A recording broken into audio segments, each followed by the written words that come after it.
todas las personas que nos estén escuchando a través de esta plataforma de YouTube en el cual va a estar este video. Mi nombre es Víctor Valdivia, soy director nacional de Cantaña Joven Perú y el día de hoy estamos aquí con Alejandra Navarro, que nos va a contar un poco de su experiencia como parte de una beca que obtuvo en Oxford. Así que nada, Alejandra, coméntanos un poco de ti para que te podamos conocer. Ujú. Ok, bueno, buenas noches con todos y todas. Buenas noches, Víctor. Bueno, soy Alejandra, soy licenciada en Ciencia Política y Gobierno por la Pontificia Universidad Católica del Perú. Tengo un máster en un programa que se llama Evidence-Based Social Intervention and Policy Evaluation en la Universidad de Oxford. Tuve la oportunidad de viajar entre el año 2021-2022 y poder estudiar este programa gracias a la beca Generación del Bicentenario que ofrece el Programa Nacional de Becas y Crédito Educativo. Bien, genial. Ahora que estamos comentando justamente sobre la beca de Pronavec, que es la beca que obtuviste, Uh-huh. coméntanos cómo te llegaste a enterar de la beca Generación del Bicentenario. Eh, bueno, yo llegué a tener noticias de esta beca gracias a que tenía otros compañeros de la universidad que también ya habían viajado con este financiamiento público, ¿no? Y bueno, sabía que antes de llamarse Beca Generación del Bicentenario era la beca Presidente, ¿no? De hecho yo la conocía como la beca Presidente, y en 2021 nosotros fuimos la primera promoción que viajó ya con el cambio de nombre de la beca, ¿no? Y tenía varios amigos que el año anterior y bueno, ¿no? Al menos dos años antes de que yo viajara ya habían tenido la oportunidad de presentarse, ¿no? Y habían tenido la oportunidad también de pasar por el proceso de postulación tanto de la beca como del máster, ¿no? Entonces me pareció que era una buena oportunidad también para mí. Claro, de hecho que sí, y las oportunidades creo que están justamente también para aprovecharse y para tomarla y sacar de hecho de esa oportunidad todo lo bueno que se te dé, ¿no? Y justamente cómo llegaste a decir postular a esta beca y qué fue más que todo el principal motivo que te hizo tener un intercambio fuera del país. Uh-huh. Bueno, desde que egresé de la universidad, yo tuve mucho interés en trabajar en temas de educación, ¿no? Y bueno, en específico en la manera en la que se debía conectar la investigación académica con la toma de decisiones en gestión pública, ¿no? De hecho, yo decidí estudiar ciencia política y gobierno en mi licenciatura, porque sentía que, bueno, uno quería servir al país, no quería que mi conocimiento y mi formación profesional sean útiles para resolver problemas de los ciudadanos y ciudadanas peruanos y peruanas, ¿no? Y además quería hacerlo de una manera muy rigurosa, muy sistemática, ¿no? Y creía que la investigación académica era una forma de conectar estas cosas, ¿no? Porque quería contribuir a que se tomen decisiones más informadas, que se tomen decisiones sabiendo cuáles eran los riesgos o las ventajas, ¿no? Y sentía que esta era la forma correcta de llegar a ese punto, ¿no? Entonces mezclé un poco mi interés, académico, ¿no? Con mi vocación de servicio con el país, y quería que el siguiente paso que iba a dar en mi trayectoria profesional vaya por ese mismo, digamos, rumbo, ¿no? Entonces, bueno, yo egresé el 2015 de la universidad y estuve más o menos unos 5 años, ¿no? Desempeñándome en distintos cargos, como menciono, asociados a educación, ¿no? Y la última experiencia que tuve antes de viajar a la maestría fue en el Ministerio de Educación, fue de hecho mi primer empleo en el sector público, ¿no? Y ahí tuve la oportunidad ya más o menos de aplicar los conocimientos que tenía ya en problemas públicos, en ayudar a resolver o a pensar soluciones a los problemas públicos, ¿no? Y sentía, ¿no?, que ya estaba lista para poder especializarme en algo más, ¿no? Porque ya había tenido esta experiencia como asistente de investigación, como especialista en políticas públicas en el MINEDU, ¿no? Entonces, quería, ¿no?, ya empezar a especializarme más, quería fortalecer mis conocimientos, mis capacidades, ¿no? Y bueno, desde que estaba en la universidad, en pregrado, ¿no? Tenía la idea de que quería viajar al Reino Unido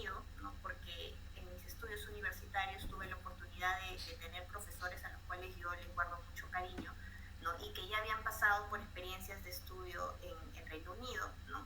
Y sentía que no solamente la experiencia de irme allá iba a contribuir a mi formación profesional, sino también a mi experiencia de la multiculturalidad, ¿no? Entonces decidí que Reino Unido iba a ser mi país de destino preferido, ¿no? Además de, bueno, exploré también opciones en Francia, exploré opciones en Australia y en Estados Unidos, pero sentía que Reino Unido era lo más apropiado justamente por este conocimiento previo del país y de la educación que tenía a través de tanto de colegas como de ex maestros y maestras míos, ¿no? Entonces, bueno, sentía que mi siguiente paso ya era definir más o menos en concreto qué programas quería postular, ¿no? Y busqué, ¿no?, que estos programas se articularan o que vayan en la línea de lo que yo ya más o menos estaba viendo que quería hacer como enfoque de mi trabajo futuro, ¿no? Entonces, bueno, además yo tenía la idea de irme en 2020 y en 2020 vino la pandemia, entonces tuve que retrasar un poco mi proyecto y obviamente eso fue para mí un poco triste, ¿no? Obviamente en ese entorno hubo todavía más preocupaciones urgentes de nuestro país, ¿no? Pero individualmente para mí se me afectó mi proyecto de vida en ese sentido, ¿no? Obviamente al 2021 volví a postular y todo, ¿no? Pero claro, ahí vi, por ejemplo, digamos, ciertos cambios en los planes que yo tenía, ¿no? Pero que bueno, luego se recuperaron también por la resiliencia y digamos, el seguir intentando para lograr irme, ¿no? Entonces, eso es lo que me motivó, ¿no? Uno, la necesidad de contribuir a mi país y de formarme en cosas que yo sentía que podían llegar a ese, ¿no?, que pueden llevarme a lograr ese objetivo en mi vida, ¿no? Y bueno, también porque al tener una mayor formación tenía también la posibilidad de acceder a nuevas oportunidades de trabajo, ¿no? Porque ya podía tener una especialización, podía tener un grado académico, ¿no? Y eso también me podía abrir otras puertas. Claro, definitivamente que sí. Qué lindo lo que nos comentas, porque justamente hay muchas personas que sí tienen la oportunidad de salir fuera y generalmente algunas se quedan fuera de. Y qué lindo que tú hayas regresado a nuestro país, a tu país, y estés trabajando dentro del sector público y tu mirada siga siendo también el hecho de aportar a más jóvenes, a más personas, para ayudar también a ese camino y que más personas obviamente puedan seguir teniendo esas oportunidades a crecer profesionalmente. Y obviamente esto va a la par de personal, porque exploras una nueva cultura, conoces nuevas costumbres, conoces nuevas personas, tus redes de contacto obviamente también crecen por las personas que conoces allá. Y algo que me da mi curiosidad y seguramente también a las personas que escuchan, ¿cómo supiste que esta era la beca para ti? O sea, ¿habían otras opciones más aparte de esta? ¿Y por qué decidiste la de acá? Ujú. Eh, bueno, para ir a Reino Unido hay dos opciones hasta donde yo conozco, ¿no? Más una tercera, digamos, que es de la propia universidad. Entonces yo manejé tres escenarios, ¿no? Un escenario que para mí era el más deseable al inicio, que era el lograr conseguir una beca de la universidad a la que me fuera, ¿no? En este contexto no estaba pensando necesariamente solamente, sino en cualquier universidad a la que yo estaba postulando, porque postulé como 5 o 6 universidades, ¿no? Que esa era mi opción A, porque creía que esa era la posibilidad de facilitar todo, ¿no? Porque finalmente la universidad de destino ya podía hacerse cargo de la parte más administrativa, en fin, ¿no? La opción 2 era la beca Chevening, que es esta beca que ofrece el Estado británico, ¿no? Digamos, distintos países alrededor del mundo y a sus jóvenes para que justamente en base a su potencial de liderazgo puedan también elegirlos para darles la oportunidad de estudiar programas de maestría, ¿no? Y también tenía la opción de la beca Generación del Bicentenario, que yo sabía por los contactos que tenía, ¿no? Que era la opción del financiamiento público peruano, ¿no? Entonces, antes de que sea la beca Generación del Bicentenario, yo la conocía como la beca Presidente de la República, ¿no? Y bueno, como yo me movía más o menos en los ámbitos de investigación en la universidad y luego en los trabajos que tuve, sabía que habían colegas míos que ya habían viajado por esta oportunidad de la beca Generación del Bicentenario, ¿no? Entonces, Bueno, en general todas las becas son súper competitivas, ¿no? Porque, bueno, sabemos que tenemos, digamos, quienes estamos o somos de países digamos, de ingresos medios o que estamos creciendo o estamos en proceso de crecimiento, pues todavía no tenemos esas opciones gobierno a gobierno que a veces existen, donde hay compromisos entre países para asegurar un mayor acceso a la educación superior, ¿no?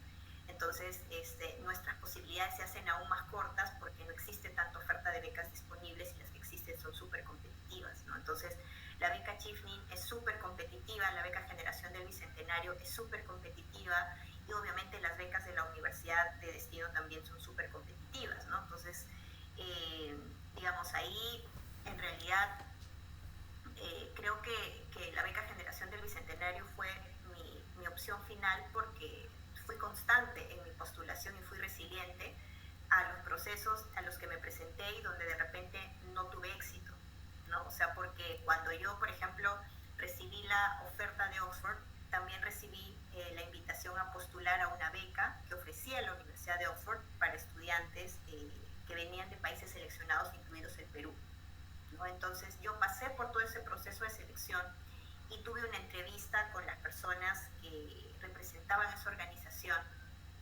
y los resultados no fueron tan positivos como los que yo esperaba, ¿no? Entonces fue un primer resultado negativo que a mí, o sea, para mí que era una persona muy exigente conmigo misma, ¿no? Al principio me desmotivó bastante, ¿no? Porque era como, me aceptó la universidad, se supone, porque creo que eso es como muy humano también, ¿no? Sentir que cuando nos dan un resultado negativo es porque hay algo que está mal en nosotros, ¿no? Entonces, y esa fue así, honestamente, la primera reacción que tuve, ¿no? Pero me dije a mí misma, no, o sea, este es un resultado que quizás no es el que yo esperaba, pero puedo seguir intentando porque tengo otras opciones todavía, entonces no voy a seguir intentando, ¿no? Entonces, me pasó lo mismo con Chifni, ¿no? Que también me presenté al proceso, no logré pasar a la siguiente etapa, ¿no? Y honestamente a veces ya no es un tema tanto de créditos académicos, ya no es un tema ni siquiera, no valen necesariamente ni las mejores notas, ni llevar más cursos, ni tener los mejores trabajos, o sea, hay variables, ¿no? Que a veces determinan que tengas un resultado, que son cosas que no puedes controlar tú como candidato o candidata, sino que tiene que ver más con los intereses de la organización, ¿no? En priorizar a ciertos tipos de perfiles a los que desean financiar, ¿no? Entonces, bueno, esperaba resultados de Chimney y también apareció la oportunidad de la beca Generación del Bicentenario y dije, ya, esta tiene que ser mi opción, ¿no? Esta tiene que ser mi oportunidad, ¿no? Y bueno, tenía la ventaja de que había sido aceptada por la Universidad de Oxford y la beca, la BGB asigna puntaje adicional también por haber sido aceptado en las mejores universidades del mundo, ¿no? Entonces, en mi convocatoria, Oxford era la mejor universidad del mundo para los distintos rankings internacionales, entonces eso para mí era una oportunidad muy grande porque ya tenía, ¿no? un reconocimiento, una aceptación en una universidad que estaba muy bien reconocida, ¿no? Entonces eso también fue valorado en la convocatoria de la beca Generación del Bicentenario a la que me postulé, ¿no? Entonces, y dije, bueno, si es que al final tampoco la hago con esta beca, bueno, voy a tener que esperar al año siguiente, ¿no? Y bueno, tendré que intentarlo de nuevo, ¿no?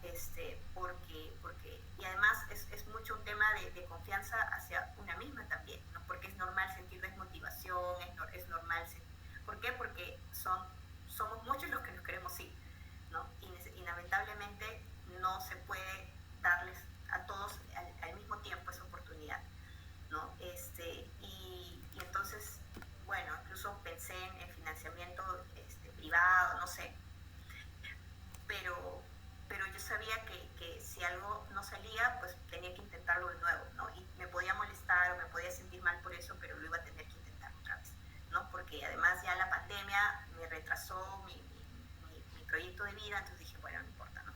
Pero lo voy a hacer, ¿no? Entonces pasé por el duelo normal de sentirme mal, etc. Entonces dije, ahora ya, entonces esperemos por BGB, que suceda lo mejor, y bueno, sucedió lo mejor, ¿no? Entonces la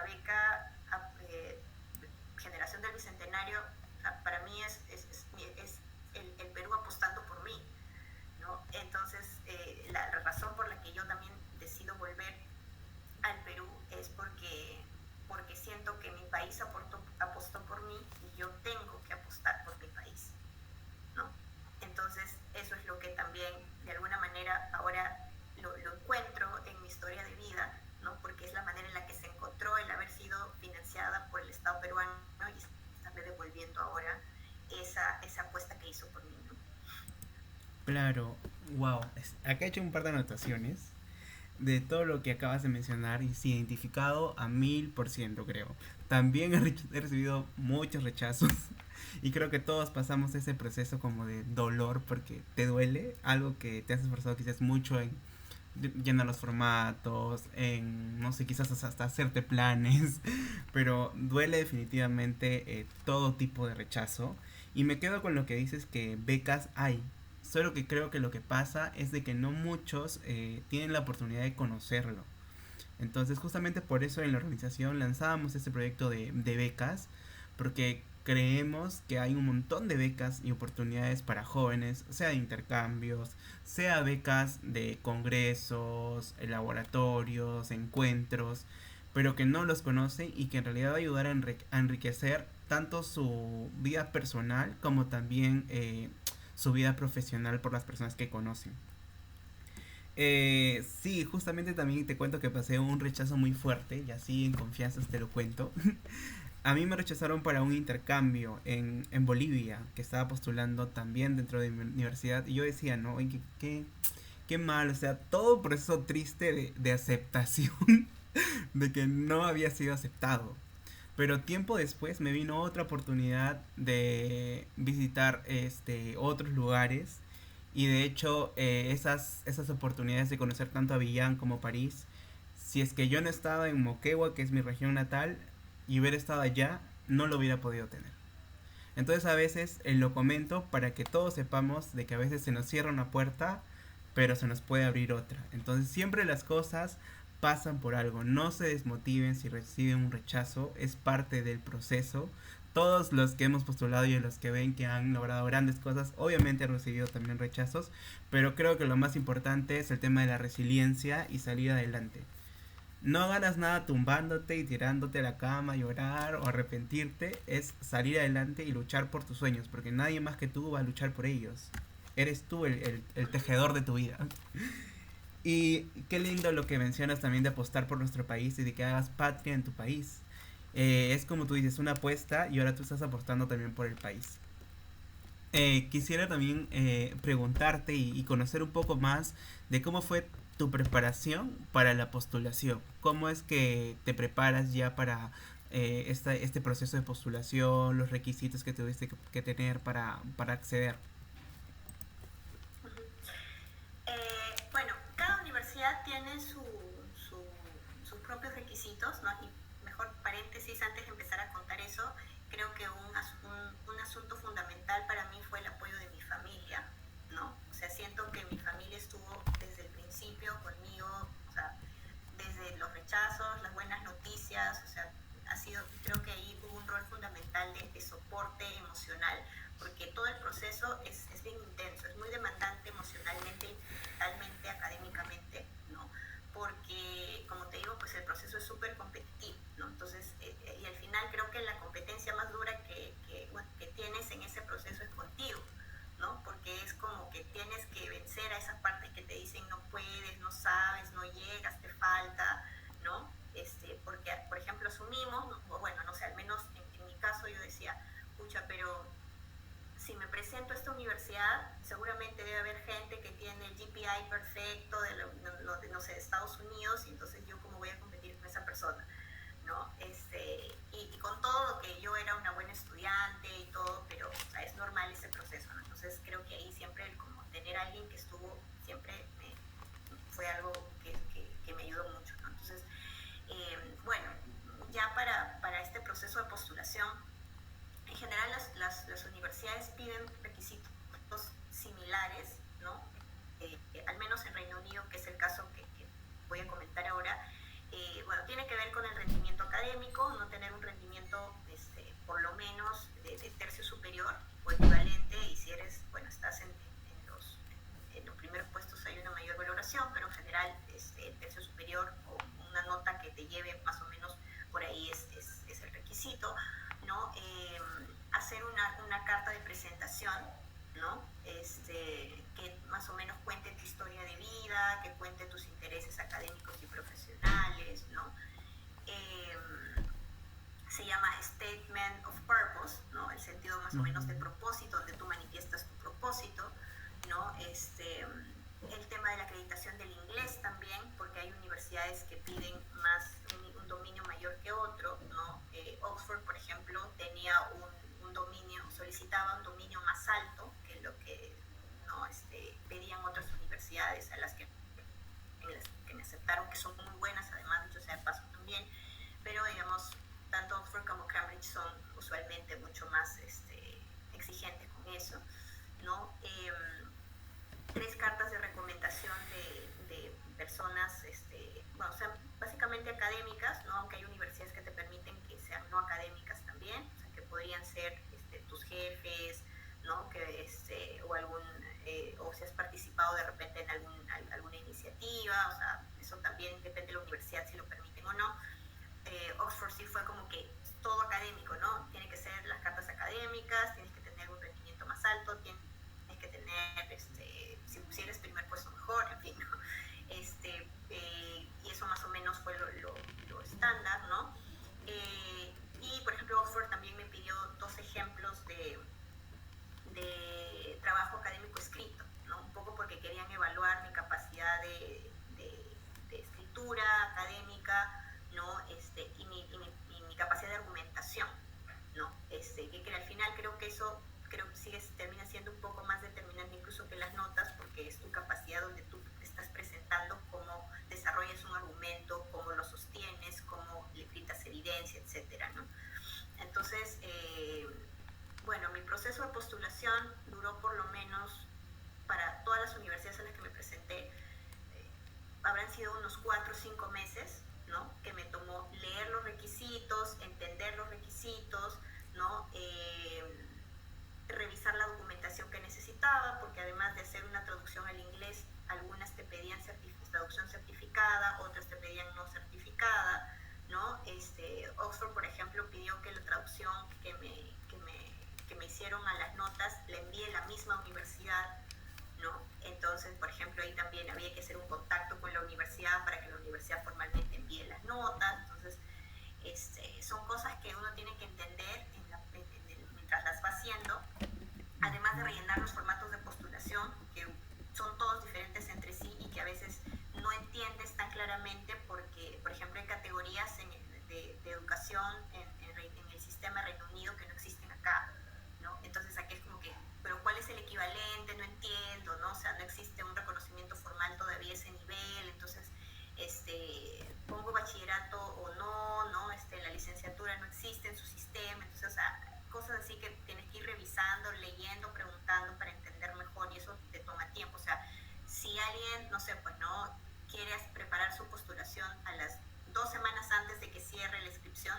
yo les recomiendo que no lo hagan, ¿no? O sea, mejor dense un año más, aunque sea, porque les va a tomar tiempo si lo quieren hacer bien y si lo quieren hacer como pensando realmente en cómo se va además a presentar los intereses y todo, ¿no? O sea, porque es bien demandante eso, ¿no?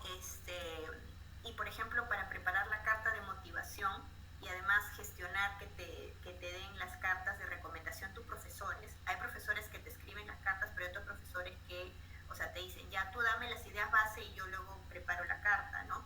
Y si, por ejemplo, tu profesor o profesora no domina el inglés, entonces además tienes que tú hacer la traducción o, no sé, pues gestionar a alguien que haga la traducción. Entonces, todas esas cosas tienes que tenerlo en cuenta, ¿no? Y creo que para mí lo más retador fue la carta de motivación, porque justamente eso implica sentarse a pensar realmente por qué te quieres ir y por qué te tienen que elegir a ti, ¿no? Entonces, y ahí, o sea, yo, mira, por experiencia que he tenido con colegas que también a veces me han pedido ayuda para su postulación, a veces la tentación de estas cartas, lo primero es como presentar tus logros, presentar no sé cuánto, y si vienes de la academia, decir, escribí 5 artículos en el año, ¿no? Publiqué en 8 revistas indizadas, o sea, un perfil muy académico, ¿no? Y esa es la primera tentación, porque asumimos que mientras más logros tenemos, vamos a tener mayores probabilidades de ser elegidos, ¿no? Y lo que yo he aprendido con la experiencia de haber pasado por todo esto es que no necesariamente, ¿no? O sea, ahí en esas cartas de motivación, por eso se llaman de propósito, ¿no? No son cartas de presentación de tus logros. Para eso ven tu currículum, ¿no? Ujú. Donde tú dices hice tal cosa, que además te lo piden también, ¿no? En tu carta de propósito es eso, tienes que decir cuál es tu propósito. Y eso es lo que a mí más tiempo me tomó, porque implicaba pensar en mi vida, implicaba pensar en mis intereses y mi vocación, ¿no? Entonces no era simplemente como ya en 2 días escribo varias ideas y las meto ahí y las mezclo y ya digo quién soy. O al menos para mí era un reto porque era, o sea, es eso, es quién soy y qué quiero para mí y para mi vida, ¿no? Entonces, y eso implicaba, por ejemplo, ¿no? Yo recuerdo que lo primero que quise hacer fue presentarles de dónde venía yo, ¿no? Y bueno, yo nací en Huancayo, ¿no? Y muchas de las razones por las que me interesé también en los asuntos públicos y los problemas públicos eran porque observaba esos problemas en mi entorno. Porque si bien tuve una familia que tuve la suerte de que me dio mucho apoyo, también pude ver familias en las que ese apoyo no había por la pobreza, no existía por la pobreza, por las bajas oportunidades o insuficientes oportunidades educativas, por la violencia de género, ¿no? Por el alcoholismo, en fin, ¿no? Entonces, empecé presentándome, ¿no? Y empecé presentando un poco el contexto del que venía de Huancayo, una ciudad, ¿no? Que es un eje geoeconómico del centro del Perú, ¿no? Que tiene una actividad muy fuerte económica, ¿no? Pero que tiene problemas sociales que no puede resolver, ¿no? Entonces, esos problemas sociales fueron los que me llevaron a mí a estudiar ciencia política y gobierno porque quería entender los problemas del Estado de una manera rigurosa, quería contribuir. Entonces, y ahí empiezo a contar un poco de dónde vengo y hacia dónde quiero ir, ¿no? Entonces, y eso me tomó por lo menos un mes porque iba y venía, borraba, ¿no? Quitaba esto, quitaba lo otro porque tampoco quería, o sea, hacer una situación así, o sea, realmente quería contar que yo podía entender ciertos problemas, pero no venía tampoco de un contexto de muchas carencias porque eso no era verdad, ¿no? Entonces quería encontrar esa forma de contar mi historia presentando los privilegios que yo había tenido en mi vida, pero también las limitaciones o las observaciones que yo había tenido sobre mi realidad y que yo quería cambiar, ¿no? Entonces, toda esa reflexión para mí fue lo más complicado y fue lo que me tomó por lo menos unas 4 o 5 semanas en cerrar satisfecha con eso, ¿no? Entonces, y además luego de eso es como tu centro y si estás postulando a más de una universidad, tienes que adaptarlo al formato de cada universidad. Entonces, no se trata solo de copiar y pegar, ¿no? Es como, ok, yo tengo estas ideas centrales y las tengo que adaptar a la expectativa y al tipo de programa al que estoy postulando por universidad. Y eso implica que tienes que sentarte a pensar y a tomarte tiempo para poder adaptarlo y complementarlo, ¿no? Entonces, por eso siempre digo, cuando me preguntan cómo fue el proceso de postulación, muy intenso emocionalmente, mentalmente, académicamente, y no lo dejes para última hora, ¿no? O sea, tómate tu tiempo, por lo menos si te quieres ir 6 meses, o sea, un año antes para que pienses, para que busques, para que veas qué es lo que tienes que conseguir, cuánto te va a tomar conseguirlo, ¿no? Y por lo menos 4 meses para preparar todos los documentos, o sea, saber las fechas límite, ¿no? A quién le vas a pedir tus cartas de recomendación, ¿no? Entonces sí es un proceso de largo aliento, ¿no? No es algo que puedas resolver o sea, bueno, me imagino que hay gente que sí lo puede hacer en 2 meses, sí, pues, ¿no? Pero yo no recomendaría que se haga de esa manera, ¿no? Claro, es un proceso también que demuestra tu interés hacia la beca. Entonces, algo importante que también destaco lo que mencionas es el apoyo familiar. Siento que obviamente la familia es siempre los que van a estar ahí. Al menos también en mi caso he tenido la dicha de que siempre mi familia sean las personas que están ahí. Yo siempre digo que la opinión que a mí me importa realmente sobre las cosas que yo hago son de mi mamá, mi papá y mi hermano. Y siento que ese es mi núcleo y cualquier rechazo o problema que haya fuera de ellos son como mi lugar seguro, por decirlo así. Y eso es muy lindo que cada uno también cree ese lugar seguro para que tenga alguien o un grupo de personas en quien confiar, porque suele ser muy duro. Qué lindo también que destaques que haya sido honesta. Creo que eso también se nota o al final se descubre, ¿no? La honestidad de la persona al momento de redactar ciertas cosas. Porque si hay personas que empiezan quizás venga, no sé, poner otras cosas que quizás estén de más. Y es un proceso que, por lo que te he estado escuchando, ha sido muy pensado y muy estructurado también en lo que son cuestiones a tiempos. Entonces, sí es un proceso que si queremos acceder obviamente a esa oportunidad, debemos tomarlo con toda la seriedad posible para que esa oportunidad sea obviamente nuestra. Y ya pasando este proceso de la postulación como tal, eh, cuando ya llegaste allá, ¿qué fue lo primero que tus primeros pensamientos, o sea, y cuáles fueron también las primeras cosas que hiciste al llegar? Bueno, a ver, el primer pensamiento fue un poco extraño porque yo llegué al 2021 cuando todavía estaban las restricciones de pandemia parcialmente activas, ¿no? Y en esa época era obligatorio hacer una cuarentena de 20 días antes de poder moverte a cualquier lugar de Reino Unido, tienes que quedarte en Londres, ¿no?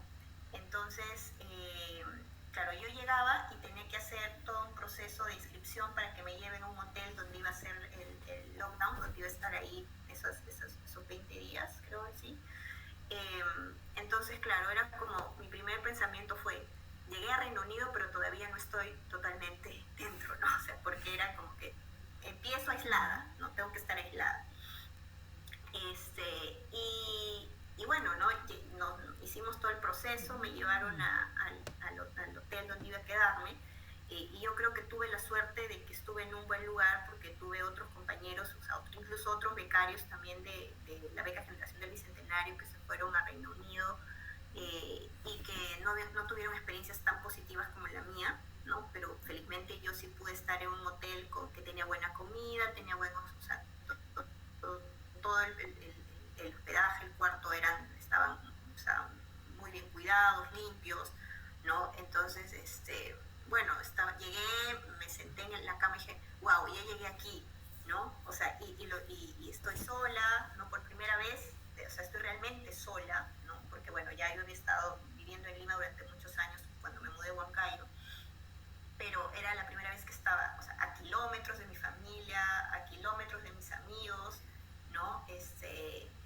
Y llegué sola y lo logré, ¿no? Logré inscribirme, logré que me acepten, logré gestionar mi dinero, ¿no? Logré dejar, o sea, mis cuentas, o sea, logré hacer todas las cosas chiquitas, ¿no? Que al final son las que más pesan, porque es la primera vez que las haces, ¿no? Porque yo creo que, no sé, pues al final que te acepten en la universidad termina siendo incluso hasta menos agobiante que abrir una cuenta en el Banco de la Nación, ¿no? Porque por ejemplo, esa era una de las primeras cosas que tenía que hacer Pronavec cuando nos adjudica la beca, que era abrirte una cuenta en el Banco de la Nación, ¿no? Entonces, ir al Banco de la Nación era todo, o sea, así honestamente era, no sé, pues, ¿no?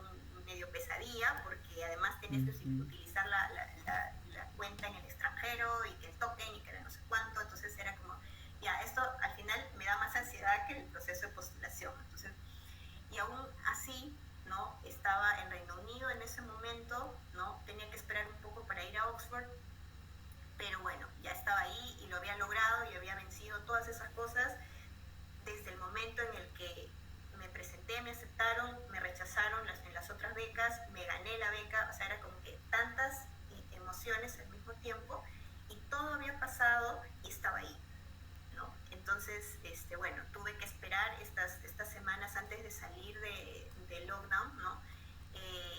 Y pucha, o sea, recuerdo que salí y empecé a ver las carreteras, ¿no? Y la infraestructura vial que era totalmente distinta al Perú, ¿no? O sea, veía autopistas súper anchas, súper bien señalizadas, súper limpias, ¿no? Entonces yo estaba como, ya, formalmente estoy aquí, esto es otro lugar, ¿no? Y estoy sola, y estoy con mis dos maletas y mi mochila, ¿no?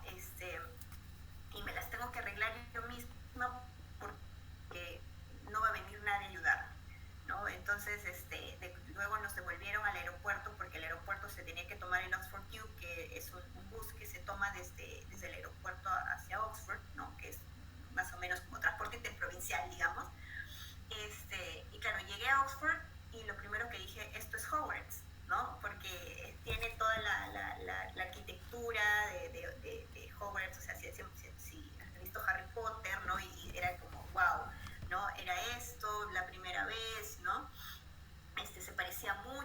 sentía ahí, nada más que yo era fanática de Harry Potter también.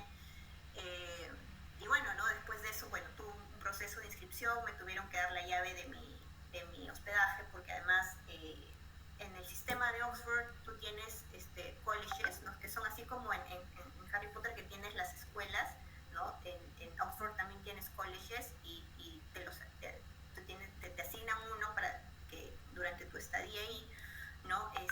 Y bueno, tú puedes gestionar tu accommodation, ¿no? Puedes gestionar tu hospedaje con ellos. Entonces yo tuve la suerte de que me dieran una casa para vivir. Eh, y fue loco porque luego de que me den la llave, ¿no? Y ya estaba sola y tenía que caminar como 4 cuadras, pero 4 cuadras distintas a las de acá, ¿no? Son cuadras enormes para llegar a mi casa, con mis 2 maletas, con mi mochila, y además la casa tenía como unas 10 escaleras que tenía que subir para llegar a la puerta, ¿no? Entonces era como mis 2 maletas enormes con mi mochila que me pesaba, y tuve que cargar una por una yo sola, ¿no? O sea, era como para empezar, ya era, ok, tengo que valerme por mí misma y tengo que ver cómo resuelvo estas cosas, ¿no? Porque además todavía no conocía a nadie, no podía pedir ayuda, entonces era como que, ok, ya, tengo que hacerlo, ¿no? Entonces tuve que cargar mis maletas, jalarlas, empujarlas por el piso hasta que las logré subir una por una, ¿no? Y bueno, por fin abrí la puerta, abrí el cuarto, ¿no? Que además tuve la super suerte de estar en una casa que compartí con 3 flatmates que fueron, o sea, para mí tuve la suerte de que todas fueran súper buenas conmigo, ¿no? Y que fueran personas a las cuales yo recuerdo con mucho cariño también, que desde el principio fueron súper gentiles conmigo, me ayudaron cuando me vieron, ¿no? Y bueno, entré a mi cuarto y vi, ¿no? Y tenía la vista de un patio, ¿no? Con gatos, y dije, wow, o sea, ya estoy aquí, ¿no? Ya lo logré. O sea, he pasado por tantas cosas y ya lo logré y yo estoy aquí, y va a empezar, o sea, una experiencia en mi vida que, o sea, va a haber un antes y un después de esto en mi vida, ¿no? Y bueno, nada, dejé mis cosas, me senté un rato a descansar, y lo primero que hice fue hacer videollamada con mi familia, ¿no? Y decirles, miren, ya estoy aquí, estoy bien, porque además estaba en ansiedades, ¿no? Porque eran como 2 días sin noticias mías, porque estaba entre que movía acá, no tenía todavía acceso al internet, en fin, entonces era como, estoy bien, y miren, estoy acá, miren mi cuarto, no, está limpio, estoy segura, también porque al final es la preocupación que tiene nuestra familia, dónde se estará yendo, si de verdad será esto, ¿no? Entonces, nada, eso fue lo primero, pensar que lo había logrado, ¿no? Pensar que iba a empezar algo que me cambió la vida, ¿no? Y que no había llegado sola también, ¿no? Que, o sea, sí, yo pude hacer las cosas y prepararlas, pero hubo personas conmigo en el camino, ¿no? Como digo, mi familia, mis amigos, entonces creo que eso también te sobrecoge cuando estás allá, ¿no? Y que sabes que, bueno, vas a estar solo, vas a tener que aprender, ¿no? Y estar bien con tu soledad también, porque, bueno, es parte de esa experiencia, ¿no? Reconocerte en ese proceso, ¿no? Claro, sí, de hecho que ha debido de ser bastante desafiante, inclusive desde el proceso de antes, el proceso del durante también, el decir, ok, estoy acá, pero estoy metido en un cuarto 20 días, pero definitivamente todo ese proceso ha debido de ser muy, muy complicado porque son cosas distintas, inclusive de acá. Entonces, nada, es creo parte de ese proceso y lo que te ayuda también a crecer y a madurar y a cambiar también un poco la perspectiva de ti como persona y cómo vas a ir mejorando día con día y creo que te ayuda a en primera a ordenar tus tiempos, ordenar tu dinero, todo lo que nos has mencionado, ¿no?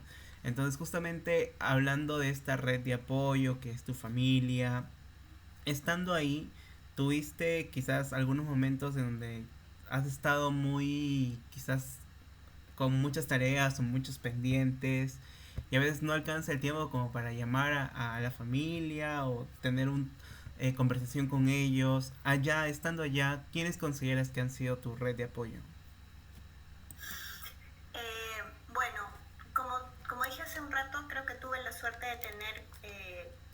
personas cerca, bueno, para empezar mis housemates, ¿no? Yo vivía con tres chicas, ¿no?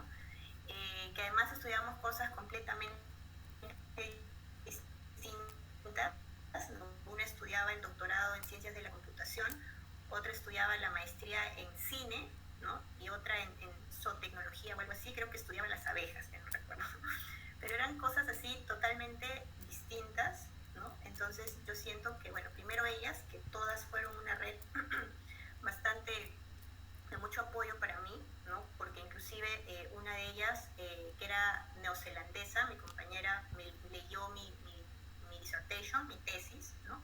Para corregir, digamos, los errores que pudieran haber en la redacción, en fin, porque ella sí era de lengua materna de inglés, ¿no? Entonces me dijo y bueno, ¿no? Lo revisó y me felicitó porque había logrado un dominio como adecuado, suficiente para desenvolverme en un ámbito académico, que además no era cualquier ámbito porque Oxford tiene sus propios estilos de redacción y eso es algo que yo he traído, incluso que hasta ahora lo practico porque es súper conciso, súper a la vena, ¿no? No es tan como enrevesado, en fin. Entonces, creo que ellas fueron una parte importante, pero diría que quizás, bueno, tuve la suerte de tener también colegas peruanas que estuvieron estudiando en Oxford y pude hacerme amiga muy cercana de ellas. Y también tuve a una amiga colombiana, ¿no? Que de hecho se casó este año y me invitó a su boda en Cartagena este año, ¿no? Y creo que ella fue quizás la persona más cercana que tuve allá, ¿no? Y no solamente porque nos acompañaba la latinoamericanidad, ¿no? Sino que compartíamos mucho los intereses por hacer de nuestros países mejores países, ¿no? Entonces yo valoro mucho eso porque ella trabajaba en el Centro Nacional de Planificación del Gobierno de Colombia, ¿no? Y venía también de una historia bastante similar a la mía, ¿no? Que venía de una familia que, bueno, le había dado todo el apoyo, ¿no? Quizás de clase media, ¿no? Que le había dado las oportunidades a ella, y que ella se sentía comprometida también con Colombia y a servir a Colombia, ¿no? Entonces, y bueno, sus áreas de expertise eran, creo que, seguridad ciudadana, ¿no? O sea, entonces era muy agradable conversar con ella, ¿no? Y agradezco que haya estado también acompañándome incluso en los momentos donde, por ejemplo, yo me sentía un poco sola, ¿no? Y que era muy típico además ya pues cuando se acercaba Navidad, se acercaba Año Nuevo, ¿no? Porque además el clima en Inglaterra cambia y anochece más temprano, a las 3, 4 de la tarde ya estás como si fueran las 10 de la noche, ¿no? Entonces, y si te sientes, ahí sientes un poco no, o sea, no sé si la palabra es tristeza o pena, pero sientes sí un poco esa soledad, ¿no? De que has estado tantísimos años pasando esas fechas con tu familia y de pronto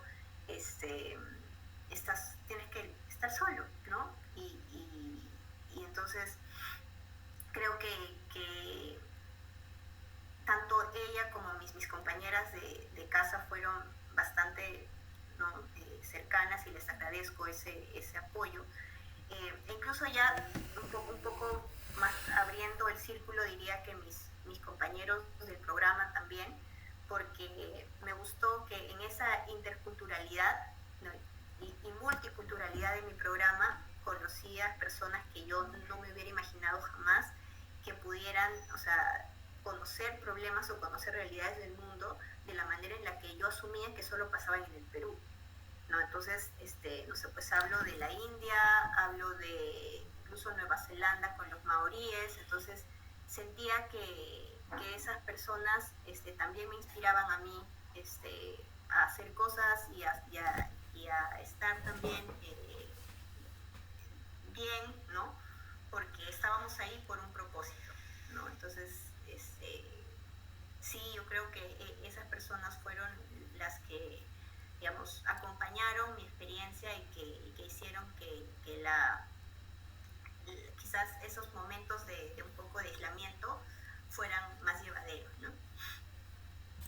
Claro, claro que sí es muy importante tener, como mencionas, esta red de apoyo, porque igual supongo que habrán pasado momentos también muy tristes y siempre necesitas a alguien con quien conversar, con quien hablar, con quien dialogar de estos temas. Y qué bueno que entre ustedes hayan hecho toda esa red de apoyo mutuo para poder sobrepasar ciertas problemáticas que quizás estén pasando, ¿no? O que hayan sucedido. Y entrando un poco en ese sentido, ¿qué desafíos sientes que has afrontado estudiando allá y cómo los pudiste superar?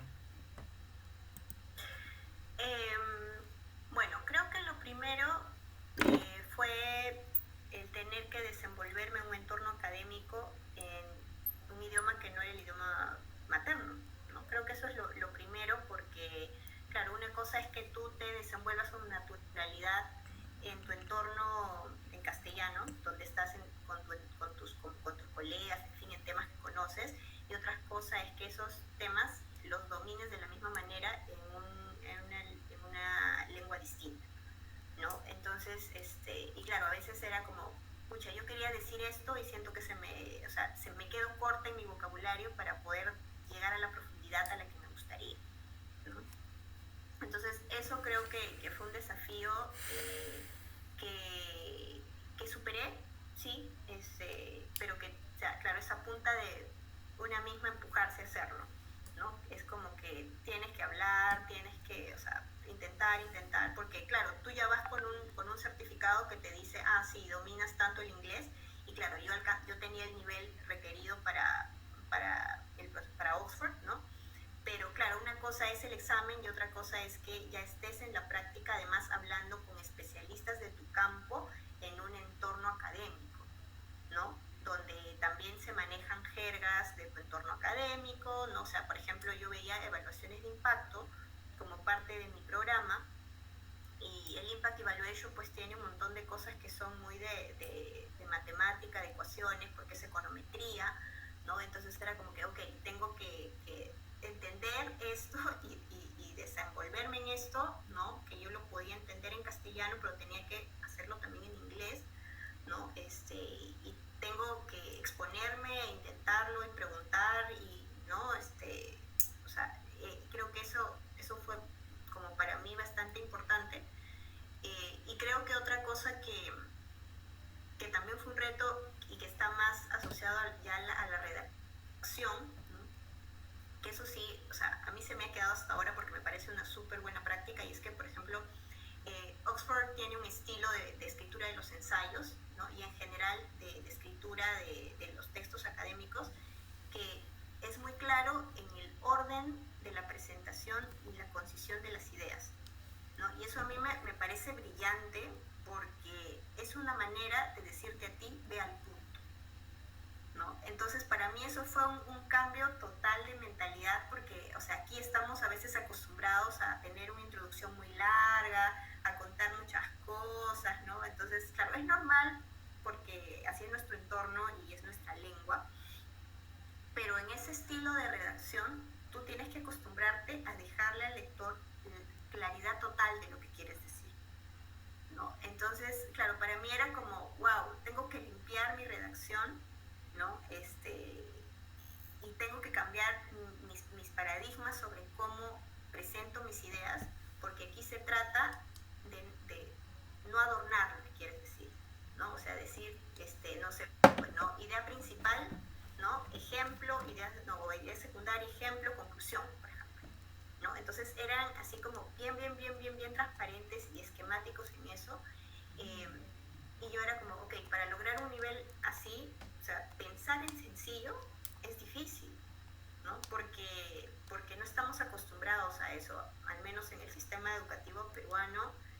O sea, creo que todavía tenemos esta tendencia a darle vueltas a las cosas en lugar de llegar al centro. Entonces, sí podemos llegar al centro, pero nos tardamos 4 minutos, ¿no? En el estilo de redacción de ahí era como que a los 5 segundos yo tengo que saber qué es lo que me vas a decir, ¿no? Entonces eso me pareció alucinante y claro, al inicio para mí fue un reto escribir así, ¿no? Porque no agotaba mi tiempo en introducciones largas donde decía bla, bla, bla, según la no sé cuánto, no, era como, esto es lo que yo te quiero decir y te lo voy a presentar con este argumento, con este otro argumento y con esta evidencia, ¿no?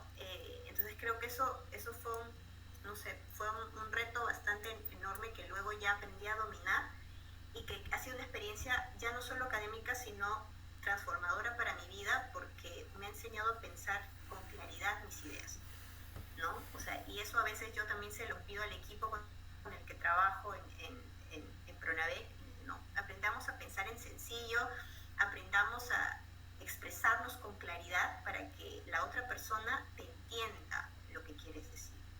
Entonces creo que eso también a mí o sea, siento que es uno de los aprendizajes más grandes que tuve desde la experiencia que tuve allá, ¿no? Claro, definitivamente. Seguramente se presentan desafíos en ese camino, pero al final lo importante es saber resolverlos. Y creo que más allá de resolverlos es saber afrontarlos y querer afrontarlos, porque definitivamente problemas habrá muchos, pero debemos dar cara a esos problemas para hallar esas soluciones necesarias para nosotros mismos en realidad. Y justamente hablando de eso, ¿cómo es una estructura de una clase allá? Es un poco, supongo, distinta acá, pero más o menos ir a una clase allá era como, más que todo saber eso. Bueno, como estábamos todavía en la transición de pandemia, Ujú. ¿no? Todavía estábamos en la posibilidad de que las clases sean híbridas, es decir, todas las clases eran grabadas, pero además tenías la oportunidad de ir presencialmente. Creo que un term lo hicimos con mascarillas y luego ya se quitó esa restricción. Y bueno, las clases presenciales me parecían, bueno, primero que tenías al, al ponente, ¿no? De una manera más tradicional, digamos, con el podio, presentando sus explicaciones en la pizarra, que además eso sí era una pizarra virtual, donde además podías escribir encima de la diapositiva, o sea, tenían toda la tecnología de punta para dictar las clases, ¿no? Además tenías en el salón pues toda distintas cámaras de distintos ángulos para que se pueda apreciar bien la clase de manera híbrida, ¿no? O sea, no tenías una sola cámara, tenías varias pensadas justamente para darle al estudiante la posibilidad de visualizar todo lo que ofrecía el salón de clases, ¿no? Era básicamente como un simposio donde el profesor o profesora presentaba y luego tú tenías la posibilidad de preguntar, ¿no? Algunos lo hacían con casos, ¿no? Otros lo hacían más desde la mirada académica, usando lecturas, ¿no? Era deseable que uno llegue a la clase revisando previamente ya un par de lecturas obligatorias, ¿no? Para discutirlas en clase, y a veces mezclarlas con los casos prácticos, ¿no? En la clase de estadística sí, cada semana teníamos una práctica, ¿no? A veces trabajamos en conjunto, a veces habían trabajos individuales, ¿no? Entonces, bueno, yo creo que en ese sentido sí, o sea, era una clase normal en el sentido de lo que nosotros también podemos experimentar aquí, ¿no? Pero creo que lo que sí, bueno, por un lado me parece importante remarcar es el tema de los medios tecnológicos, ¿no? Que sí tienen, o sea, utilizan los medios más actualizados a nivel de, bueno, las pizarras, ¿no? Virtuales, en fin. Pero además creo que hay un tema que no me parece menor y es el de la calidad de los docentes, ¿no? Y mira, yo tuve profesores a los que algunos creo que fueron mejores que otros, ¿no? Y creo que, por ejemplo, mi profesor de estadística es una persona a la que yo recuerdo particularmente porque era una persona que, aún con todos los reconocimientos académicos y todo lo que le correspondían a él, era una persona que estaba siempre muy dispuesta a escucharte y a brindarte apoyo y orientación. Y yo creo que eso es bien crítico, ¿no? Sobre todo, además, para estudiantes que estamos yendo por primera vez a un entorno como ese, ¿no? Que estamos yendo desde el extranjero, además con un país, que somos un país de ingresos medios, entonces como que con un sistema educativo que no necesariamente está orientado al aprendizaje formativo, sino que es más bien más orientado de manera punitiva intuitiva, que te da, o sea, eres, o sea, no sé, al menos en mi experiencia dentro del sistema educativo cuando era estudiante, pues que el error se sanciona, no hay como, no hay una visión que ayude al estudiante a crecer en ese sentido. Y siento que, por ejemplo, mi experiencia con este docente fue más bien, me demostró todo lo contrario, ¿no? Que puedes tener un profesor que te acompañe, que te oriente, ¿no? Que responda a la pregunta más básica que pudieras tener, porque sabía que era una materia que no todos dominábamos con el mismo nivel, ¿no? Entonces, sí creo que, o sea, si bien tuve profesores que podría decir como que sus clases eran normales en el sentido de que es algo que siempre, a lo que ya yo había experimentado en Perú, sí valoro mucho el haber conocido también docentes con esa capacidad de inspirar a sus estudiantes y de darles la confianza para realmente aprender, ¿no? Que no tengan miedo a equivocarse, que no tengan miedo a preguntar, ¿no? Y darte esos recursos para hacerlo, me parece que sí es algo que es importante reconocer, ¿no? Claro, claro que sí. Qué interesante lo que nos comentas también. El hecho de saber que hayas tenido esa oportunidad de tener tanta tecnología ya para el desarrollo de las clases. Porque sí, el contexto quizás de la pandemia y demás ha chocado definitivamente a todos a nivel global. Pero qué bueno que se hayan podido adaptar a ese contexto también.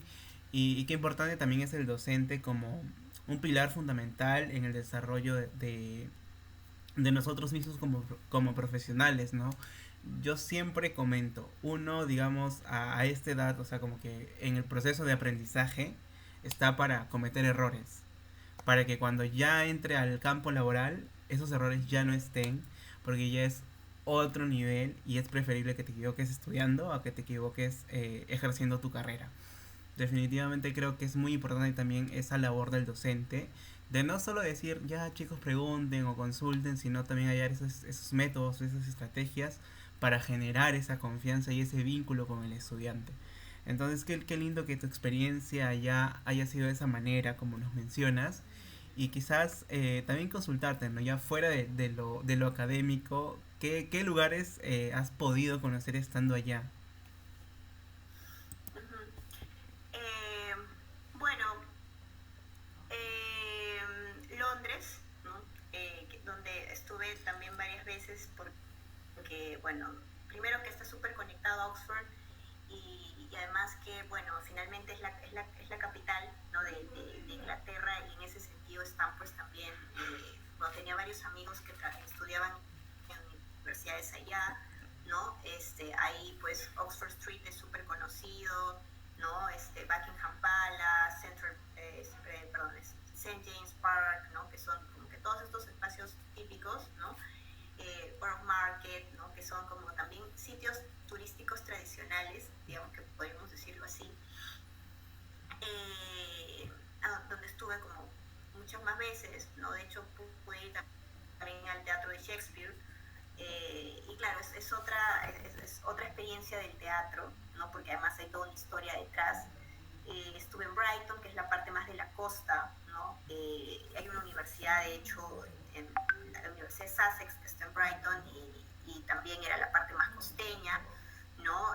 Estuve en Bath también, que tiene arquitectura de estilo romano, que también es considerado un sitio bastante turístico, ¿no? Bueno, he hecho un par de viajes para algunas ciudades, digamos, cercanas a Oxford también, ¿no?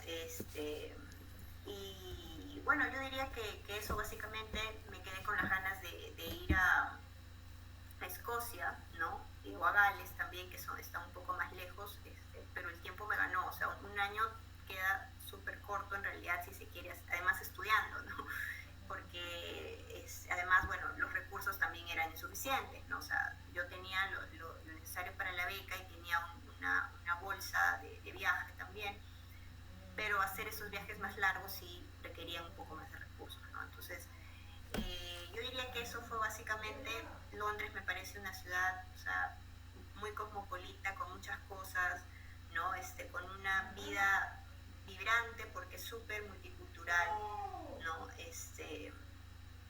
bueno, también desde el otro lado mantiene problemas sociales, ¿no? O sea, creo que también es importante conocer esta otra parte, ¿no? Que es una parte que, o sea, porque a veces tendemos a pensar que, no sé, pues, ¿no? La vida en esas ciudades tan cosmopolitas, pues, está un poco como idealizada, ¿no?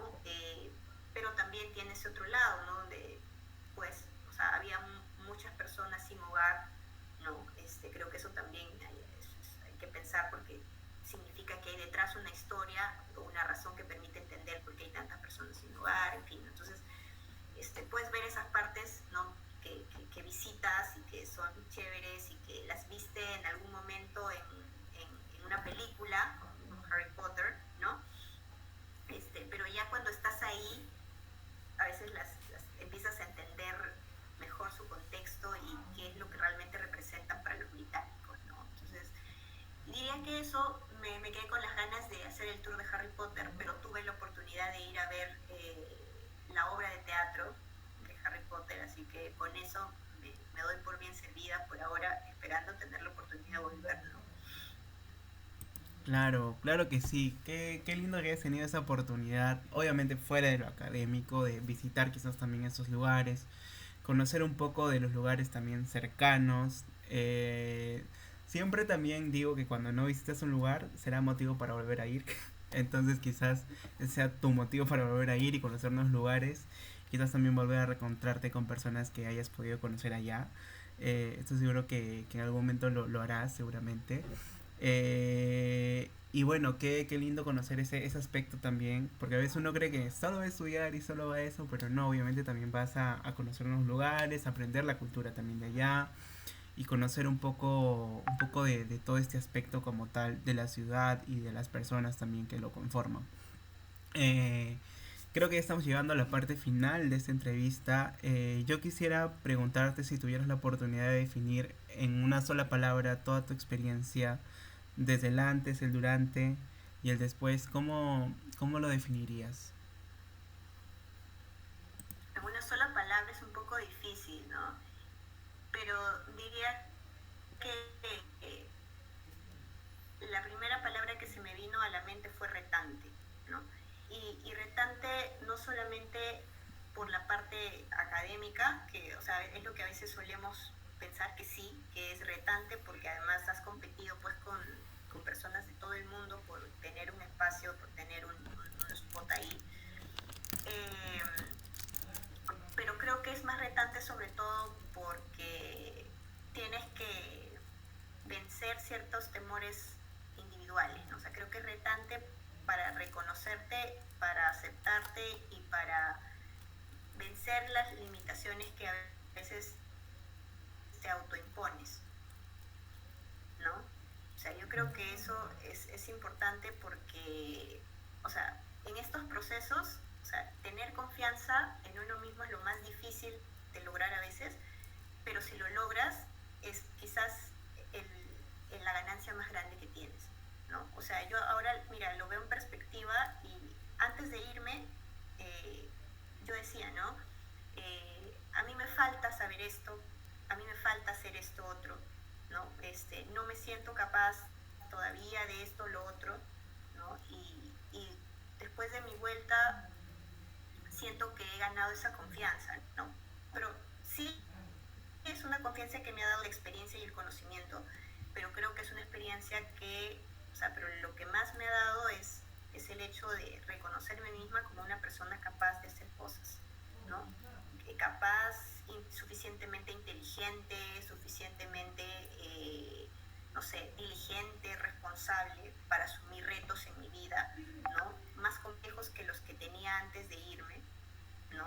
Y creo que esa confianza es quizás la ganancia más grande que se tiene cuando se va y cuando suele, ¿no? Y bueno, incluso si, bueno, alguien va y no vuelve, pues incluso así también ya ha ganado, ¿no? Entonces, el reto más grande en estas cosas es aprender a lidiar con las vocecitas internas que te dicen te falta, no puedes, o mejor no lo hagas, ¿no?